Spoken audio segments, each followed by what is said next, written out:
दोस्तों, आपने वो कहावत तो सुनी ही होगी, ज़रूरत से ज़्यादा कोई भी चीज़ सेहत के लिए नुकसानदायक है। अब चाहे बात किसी टेस्टी रेसिपी की हो या हमारी पसंदीदा चॉकलेट की, बस ये समझिए हमारी आज की इस वीडियो में भी ये चॉकलेट काफ़ी नुकसान करने वाली है। चलिए फिर ले चलते हैं आपको 81 साल के ली के पास, जो ईस्टर के दिन अपने ग्रैंड चिल्ड्रन के साथ हैप्पीली सेलिब्रेट कर रही थी। रिलीजियस सेरेमनी ना कहकर आप इसे एग हंट्स, ईस्टर बनी और ढेर सारी चॉकलेट से फुल बच्चों के लिए तैयार की गई एक इवेंट भी कह सकते हैं, जिसको लेकर ली काफ़ी उत्साहित थी। और आखिर हो भी क्यों ना, रिटायर होने के बाद फैमिली के साथ ऐसे मौके उन्हें सिर्फ फेस्टिवल में जो मिलते थे। इसी खुशी में ली बच्चों के साथ कब 1 पाउंड से भी ज़्यादा चॉकलेट चट कर जाती हैं, उसका अंदाज़ा उन्हें भी नहीं था। लेकिन ये चॉकलेट उनके लिए कितनी खतरनाक साबित होने वाली थी, इसका पता उन्हें थोड़ी देर बाद शुरू हुई पेट में जलन से चला। एक केयरिंग ग्रैनी की तरह उन्होंने बच्चों की इस पार्टी को खराब ना करते हुए शांत रहकर बर्दाश्त करना ज़्यादा बेटर समझा। इस बीच कई बार कॉन्स्टिपेशन से परेशान आखिर ली को कुछ घंटों बाद सबको पीछे छोड़ते हुए वॉशरूम की तरफ मूव करना पड़ा। लेकिन सिचुएशन इस बार उनके लिए काफ़ी डिफ़िकल्ट होने वाली थी। काफ़ी स्ट्रगल के बाद वेस्ट इजेक्ट होने पर जब वो हैंड वॉश कर रही थी, तभी अचानक उन्हें सर पर एक झटकेदार दर्द महसूस हुआ, जो उनकी लाइफ का असहनीय दर्द में से एक बन गया। बाहर निकलकर अपने बेटे जोनाथन को वॉमिटिंग सा लगने की बात कहने पर उसने इनडाइजेशन की समस्या समझकर उन्हें मामूली पेट दर्द की टॉनिक पिला दी। हालत अब पहले से भी बेकार हो गई। दर्द उनके पेट से नेक तक पहुंच चुका था, दिमाग घूम रहा था। बाहर टीवी देख रहे फैमिली मेंबर्स को सडनली ली के तेज वॉमिटिंग करने की आवाज़ जोनाथन के कानों पर पड़ी, जिससे कंफर्म करने के लिए वो जब अपनी माँ के रूम में पहुंचा और उन्हें बेहोश पड़ा देखा तो वो शॉक्ड रह गए। एक भी सेकंड वेस्ट किए बिना जोनाथन ने 911 पर कॉल करके सीधे उन्हें इमरजेंसी में एडमिट कराया। पेशेंट की प्रेजेंट हिस्ट्री को देखकर डॉक्टर्स को ये अनुमान लगाने में देर नहीं लगी कि वो किसी ब्रेन डिसऑर्डर से सफ़र कर रही हैं। ली की मेडिकल रिपोर्ट इंडिकेट कर रही थी कि 81 की उम्र में भी वो कितनी फिट और हेल्दी थी। हॉस्पिटल में ली का ब्लड प्रेशर मेजर करने पर 186/90 निकला, जिसका मतलब उनको किसी सिस्टेमिक ब्लीड से खतरा ना होकर ब्रेन ब्लीडिंग का ज़्यादा था, जिसका प्रूफ हम आपको देते हैं।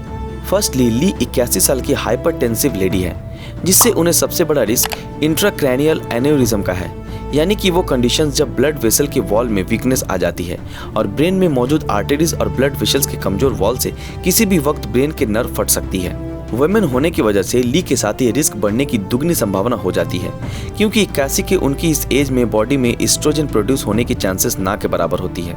वहीं पुरुषों में मौजूद परपेचुअल टेस्टोस्टेरोन ओल्ड एज में भी एस्ट्रोजन प्रोड्यूस करने में उनकी हेल्प करता है। थोड़ी देर में सीटी स्कैन रिपोर्ट से ये साफ हो गया कि ली सुबरकनॉइड हेमरेज से सफ़र कर रही हैं, जो ब्रेन में मौजूद सबरकनॉइड स्पेस में ब्लड के बर्स्ट होने से ऑकर हुआ। लेकिन दोस्तों, इसमें सबसे ज़्यादा हैरान करने वाली बात ये थी कि आखिर ऐसा हुआ कैसे, जबकि ली को इससे पहले कभी भी ब्लीडिंग डिसऑर्डर नहीं हुआ था और ना ही वो कभी इस तरह बीमार पड़ी थी। तो आखिर इतना बड़ा हेमरेज होने के पीछे का रीज़न क्या था? चलिए फिर जानते हैं ऐसी चीज़ जो शायद हमें इसका सोल्यूशन दे दे। अपनी ज़्यादा एज की वजह से ली की बॉडी में गैस्ट्रिक मोटिलिटी उनके 50 साल छोटे इंसान से काफ़ी कम और लिमिटेड थी।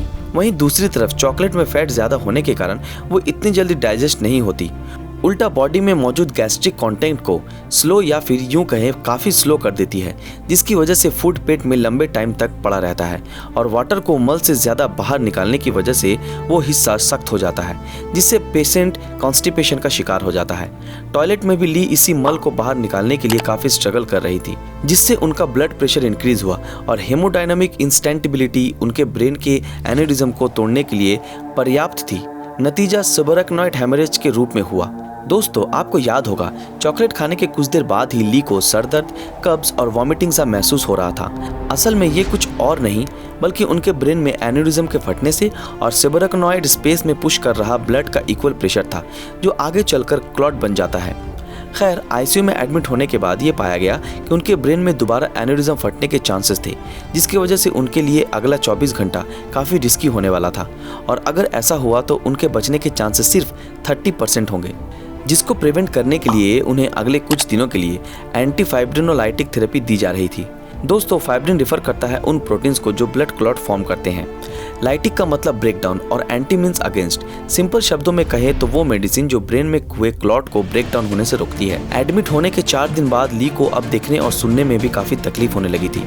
वार्ड में मौजूद उनके ग्रैंड किड्स ने उनसे काफ़ी बात करने की कोशिश की, लेकिन उनका रिएक्शन 0% रहा। रेडियोग्राफी की रिपोर्ट से ये मालूम पड़ा कि वो डिलेड सेरिब्रल इस्केमिया मतलब सेरिब्रम के पार्ट में ब्लड का ना पहुंचने की वजह से इस डिसऑर्डर के चपेट में आ गई हैं। चलिए इसको और अच्छे से एक्सप्लेन करते हैं। आपने देखा होगा जब हमारे हाथ में कट लगने से स्किन का वो पार्ट गर्म और सूज जाता है और वैसोडिलेशन के कारण वाइट ब्लड सेल्स इसमें एंटर करके बैक्टीरिया और पैथोजेंस को किल कर देते हैं। लेकिन ब्रेन के केस में स्कल से कवर होने की वजह से कोई स्पेस नहीं मिलती, जिससे ये प्रोसेस काफ़ी मुश्किल हो जाता है। सुबरेक्नॉइड हेमरेज जैसे केसेस में पेशेंट के साथ ये अक्सर देखने को मिलता है। करंट सिचुएशन की बात की जाए तो ली को निमोडिपाइन दिया जाता है, ब्लड प्रेशर की वो मेडिसिन जिससे हार्ट को बिना इफेक्ट किए वैसोस्पैज्म को कम करके उनके आर्टेरियल वॉल को रिलैक्स मिल सके। अब जो कि उनको डिलेड सेरिब्रल इस्केमिया की भी सिम्टम्स थी, तो उसके लिए उनके बॉडी में यूवोलेमिक या फिर नॉर्मल वाटर स्टेटस को बनाए रखकर थेराप्यूटिक हाइपरटेंशन इंड्यूस करते हैं, जिससे उनका ब्लड प्रेशर हाई होगा और ये उससे सीधा ब्रेन में पुश करते हुए किसी भी न्यू एनेरिज्म को होने से रोकेंगे। डॉक्टर्स ने अपना काम कर दिया था, अब उनके पास बॉडी को मॉनिटर करने के अलावा कुछ नहीं था। फिलहाल कुछ दिनों के इस डिफिकल्ट ट्रीटमेंट के बाद ली रिकवर होने लगी और पहले की तरह ही हेल्दी भी। इस स्टोरी से एक बात तो साफ हो गई, लाइफ में किसी भी वक्त हमारे लिए कोई भी चीज़ जहर बन सकती है, चाहे हम जितने भी फिट हों। दोस्तों आज के लिए बस इतना ही। आज की हमारी ये वीडियो यहीं तक थी। आप लोगों को ये वीडियो कैसी लगी हमें कमेंट में ज़रूर बताएं। अगर आप लोगों को ये वीडियो पसंद आया तो इस वीडियो को लाइक और ज़्यादा से ज़्यादा शेयर ज़रूर करें। अगर आप हमारे इस चैनल पर नए हैं तो हमारे चैनल को सब्सक्राइब करके बेल आइकन ऑन कर दें और जिन लोगों ने हमारे फेसबुक पेज ब्रीदिंग नॉलेज को फॉलो नहीं किया वो तुरंत फॉलो कर दें। तो फिर मिलते हैं आपके साथ अगले वीडियो में, तब तक के लिए अलविदा।